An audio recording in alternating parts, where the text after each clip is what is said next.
Hello student, DNA online class के YouTube channel पर आपका स्वागत है। आज से हम लोग अब बिहार बोर्ड के लिए यानी जितने भी चैप्टर का ऑब्जेक्टिव है वह सब शुरू करने वाले हैं। और यहाँ पे ऑब्जेक्टिव सीरीज चलेगा लगातार। बीच बीच में सब्जेक्टिव भी जो शॉर्ट क्वेश्चन टाइप आंसर होते हैं और जो लघु उत्तरीय दीर्घ उत्तरीय प्रश्न होते हैं वह भी बीच बीच में अपलोड होता रहेगा, जो एग्ज़ाम के पॉइंट ऑफ व्यू से बहुत ही इंपॉर्टेंट होगा।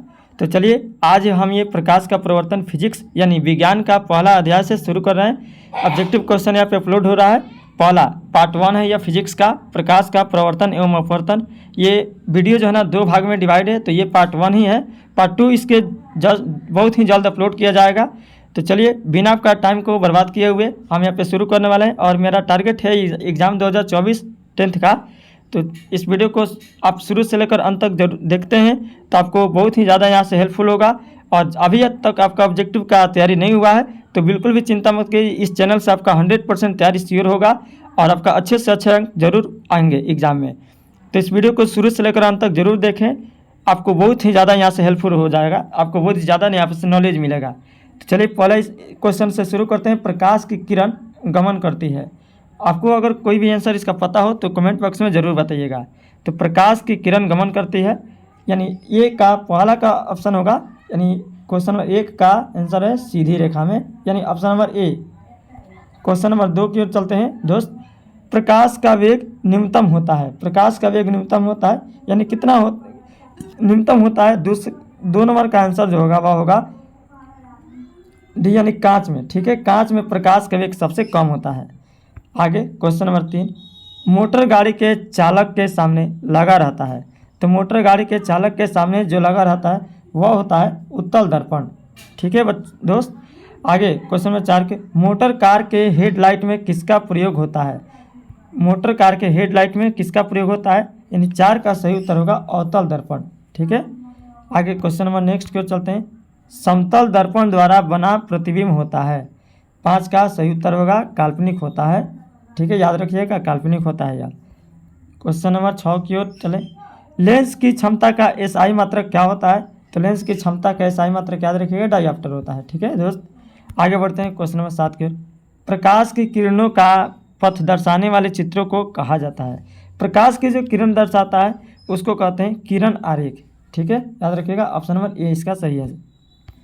8 नंबर, 2D क्षमता वाले लेंस का फोकसांतर होता है, यानी 2 डायऑप्टर क्षमता वाले लेंस का फोकसांतर जो है वह कितना होता है। तो अगर इसका आंसर आपको पता हो तो कमेंट बॉक्स में जरूर बताइएगा। 50 सेंटीमीटर होता है। ठीक है, मैं बता दे रहा हूँ। क्वेश्चन नंबर 9 की ओर। किसी उत्तल लेंस का फोकसांतर 50 सेंटीमीटर है तो उसकी क्षमता क्या होगी। तो 9 का जो सही आंसर होगा इसको यहाँ पे न्यूमेरिकल सॉल्व करके बनाना है। तो इसका मैं बताता हूँ कि इसका आंसर जो ना +2D होगी। ठीक है दोस्त। आगे क्वेश्चन में चलते हैं 10 के। प्रकाश के किरणों के समूह को कहते हैं। तो प्रकाश के किरणों के समूह को कहते हैं किरणपुंज।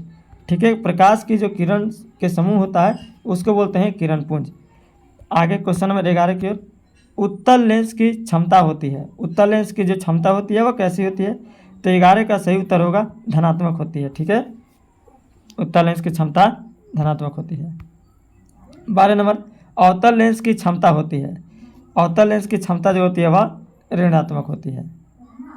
क्वेश्चन नंबर 13, उत्तल लेंस को कहते हैं। उत्तल लेंस को एक और नाम से भी जाना जाता है जिसको हम लोग कहते हैं अभिसारी लेंस। ठीक है दोस्त। अगर आपको इसमें कोई भी दिक्कत होगा तो कमेंट में ज़रूर क्वेश्चन को पूछ सकते हैं। अवतल लेंस को कहते हैं, अवतल लेंस को क्या कहते हैं। तो अवतल लेंस को कहते हैं अपसारी लेंस। क्वेश्चन नंबर 15, निम्न में से कौन सा पदार्थ लेंस बनाने के लिए प्रयोग नहीं किया जा सकता है। याद रखिएगा एग्जाम में दिया जा सकता है कि किया जा सकता है और यहाँ पे कह रहा है कि नहीं किया जा सकता है। ठीक है, यहाँ पे ध्यान दीजिए, नहीं किया जा सकता है। कौन सा इसमें प्रयोग नहीं किया जा सकता है। 15 का सही उत्तर होगा मिट्टी का। मिट्टी जो है ना इसका प्रयोग नहीं किया जाता है लेंस बनाने के लिए। बाकी जल से, कांच से, प्लास्टिक ये सब का प्रयोग किया जाता है, अब मिट्टी का प्रयोग नहीं किया जाता है। क्वेश्चन नंबर 16, किस दर्पण से हमेशा वस्तु से छोटा प्रतिबिंब प्राप्त होता है। इसमें कौन ऐसा दर्पण है जिससे वस्तु हमेशा छोटा प्राप्त होता है। 16 का सही उत्तर होगा उत्तल। ठीक है दोस्तों, उत्तल दर्पण से। क्वेश्चन नंबर 17, किस दर्पण से वस्तु का बड़ा प्रतिबिंब प्राप्त बनता है। 17 का सही उत्तर होगा अवतल। अवतल दर्पण में वस्तु का प्रतिबिंब बड़ा बनता है। ठीक है, आगे बढ़ते हैं क्वेश्चन नंबर 18। प्रकाश के प्रवर्तन के कितने नियम हैं? यही तो सिंपल है, आपको पता होगा कि इसका कितना नियम है। तो इसका नियम है 2। ठीक है दोस्त, यानी बी ऑप्शन सही है। आगे बढ़ते हैं क्वेश्चन नंबर 19। जब प्रकाश की किरण हवा से कांच में प्रवेश करती है तो मुड़ जाती है, मैंने कैसे मुड़ती है? 19 का सही उत्तर होगा अभिलंब के निकट हो जाती है। ठीक है दोस्तों, तो आगे बढ़ते हैं। एक सेकेंड।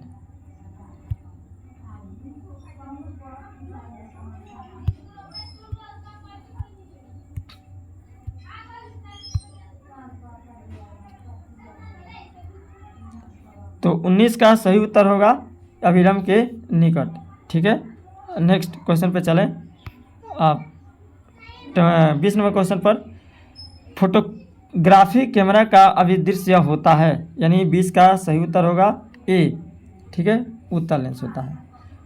आगे बढ़ते हैं क्वेश्चन नंबर 21 को। साइड मिरर के रूप में प्रयुक्त होता है, साइड मिरर के रूप में कौन सा प्रयुक्त होता है? तो 21 का सही उत्तर होगा उत्तल दर्पण। ये साइड मिरर के रूप में प्रयोग होता है, गाड़ियों में लगाया जाता है। एक अवतल दर्पण की फोकस दूरी 10 सेंटीमीटर है तो उसकी वक्रता त्रिज्या होगी। तो याद रखिएगा, वक्रता त्रिज्या जो है ना उसकी आधी होती है। ठीक है, तो ये हो जाएगा 22 का सही उत्तर होगा 20 सेंटीमीटर, यानी वक्रता त्रिज्या, यानी 2r पढ़े होंगे, F = 2r, A = 2r। तो ये 10 सेंटीमीटर है तो उसका वक्रता त्रिज्या हो जाएगा 20 सेंटीमीटर, यानी 2 में 10 से गुणा कर दोगे तो ये हो जाएगा 20 सेंटीमीटर। ठीक है दोस्तों, आगे बढ़ते हैं क्वेश्चन नंबर 23 पर। निर्गत किरण एवं अभिलंब के बीच के कोण को कहते हैं। तो निर्गत किरण और अभिलंब के जो बीच का कोण होता है उसको बोलते हैं निर्गत कोण। सी नंबर इसका सही उत्तर है। सरल सूक्ष्मदर्शी में किसका उपयोग होता है?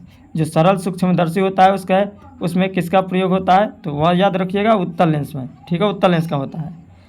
Question number 25। किस लेंस के द्वारा सिर्फ काल्पनिक प्रतिबिंब बनता है? तो 25 का सही उत्तर होगा भी अवतल लेंस में ही यह सिर्फ काल्पनिक बनता है।